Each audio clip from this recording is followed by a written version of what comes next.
You've done all your study, your hard work, your preparation. Now it's exam day. What do you do on exam day? Well, the first piece of advice I have for you is to arrive at the exam center about 20 minutes early. And this could vary a little bit depending on what your commute looks like. How far away are you from the testing center? What traffic conditions might you likely run into?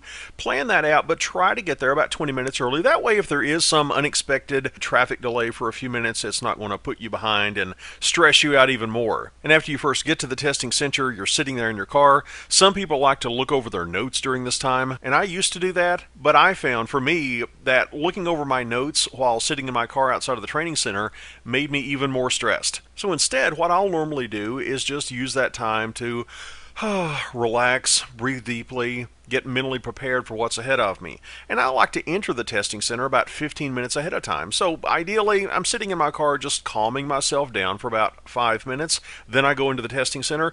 Why do you want to go into the testing center 15 minutes early? Well, there is a registration process that you go through. You have to show your ID. They may want to lock things up. A testing center that I frequently visit makes me take off my watch. I have to give them my wallet. If I have a cell phone, I have to turn that over. I'm not even allowed to take my car keys into the testing room. Apparently, there are USB keychains out there, and they're afraid that somebody's going to bring in a set of car keys and copy the questions off to a USB flash drive. And it takes time to get all of that turned over to the testing center staff and get that locked away. And they also take your picture. And in addition to that, there might be a line. You may have to wait for one or two other people to get registered. Then you're ushered into the test room itself. You sit down in front of the computer and you're just about ready to begin. What I recommend doing now is using a little trick to calm your nerves just before you get started.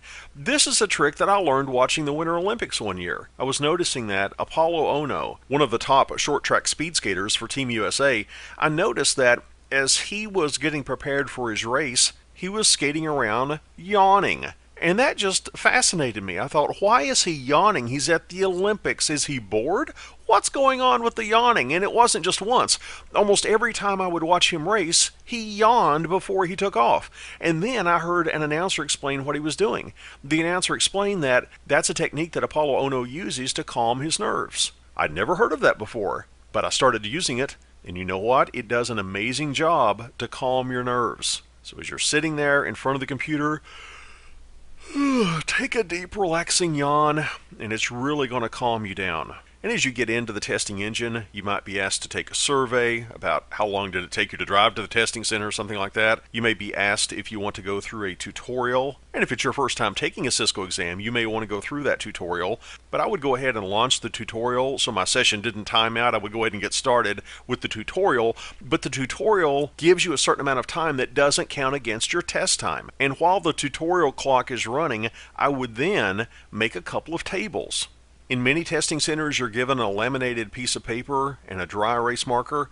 I would, on that laminated piece of paper, make a couple of tables, a subnet table and a powers of 2 table. A subnet table can be really handy if you're doing some subnet calculations. For example, let's say that you're given a topology, and that topology has a subnet with a subnet mask of 255.255.192.0. By having this table created ahead of time, you'll be able to see exactly how many bits are in the subnet mask. Well, we've got a 192 in the 3rd octet. We look at the table we created, and we see that's an 18-bit subnet mask. And if this is a Class B network, that means we have 2 borrowed bits. How many subnets can we create from 2 borrowed bits? Well, it's 2 raised to the power of n, where n is the number of borrowed bits. We can look at our powers of 2 table. 2 raised to the 2nd power, that's 4. We can create 4 subnets with this subnet mask. And as you get started in the exam, it's going to say how many questions you have and how much time you have allotted. Just as an example, let's say that you had 70 questions and you have 90 minutes to complete the questions. You can do some quick math in your head and realize that you've got just over 1 minute per question on average. And I almost always will check myself at about the midpoint of an exam to make sure that I'm on pace. Take the 70 questions, divide that in half. That's 35. What's half of 90 minutes? 45 minutes. 45 minutes into the exam, I'll want to check to see, have I done 35 questions? Am I ahead of pace? Am I behind pace? Do I need to speed up? Or am I on a good pace? And certainly some questions are going to take longer than other questions. You may have simulation questions that will take longer than a quick multiple choice question. And some questions might have you doing some complex subnet calculations. That might take a little bit longer. But my recommendation is that you never spend more than 10 minutes on any one question. By spending too much time on one question, you might cause yourself to miss other questions that you simply don't have time for at the end of your exam.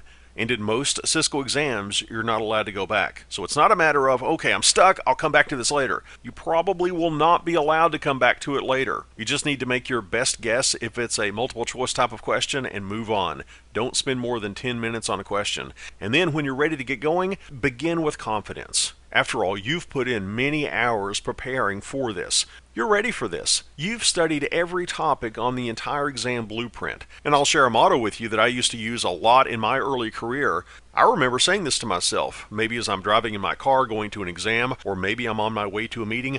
I used to say to myself, I overwhelm my challenges with preparation. I've done more than enough to be prepared. That's what I want for you. I want you to go into that exam environment being more than enough prepared.